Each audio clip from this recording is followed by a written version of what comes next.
Iced coffee and cold brew coffee aren't the same things. But it's easy to think that when they are both listed as iced coffee drinks on the Starbucks menu. Iced coffee and cold brew coffee are two different categories of coffee. Cold brewing is a way of preparing coffee, and iced coffee is a way of serving coffee. Both are coffee, both are delicious, and Starbucks sells a lot of both of them. However, the debate around Starbucks cold brew vs. iced coffee is a battle that coffee lovers have been engaged in since Starbucks put their cold brew on the menu back in 2015. It begs the question, which is better? And is Starbucks cold brew worth the hype and the extra cost?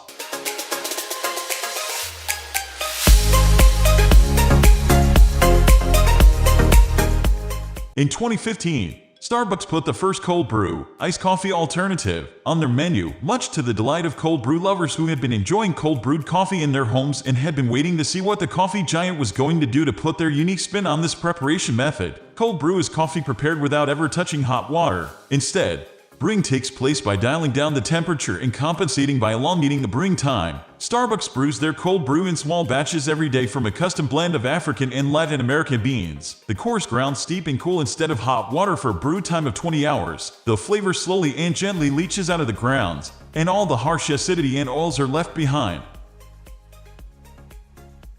allowing the beans to give up their flavor naturally. With this low and slow method means you're left with coffee that has none of the negative qualities associated with regular black coffee like bitter coffee notes and acid. Instead, the coffee is smooth, less acidic, and has a naturally sweeter taste, with notes of chocolate, caramel, and a rich aroma from the custom blend of beans. When it comes to caffeine, cold brew packs a punch, offering up 205 mg for a grand-sized drink that is easily drinkable and desirable on a hot summer day.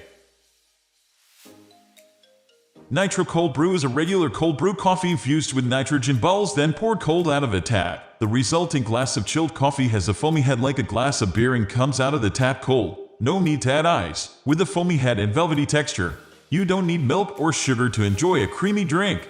But Starbucks also pairs the Nitro cold brew with various cream foam toppings like salted caramel and pumpkin spice. However, the limit to Nitro cold brew is size. It's served in tall and grand sizes only. The venti size is too large and prevents the foam from forming correctly. You'll probably want to drink a few of these, but you may want to pace yourself because each grand Nitro cold brew contains 280 mg of caffeine or more.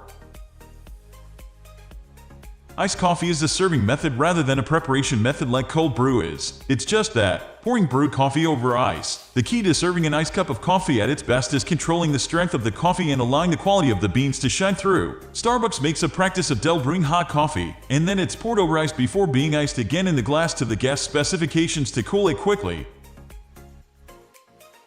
The taste of Starbucks iced coffee is dependent on the beans Starbucks is currently using to brew up their double strength concentrate.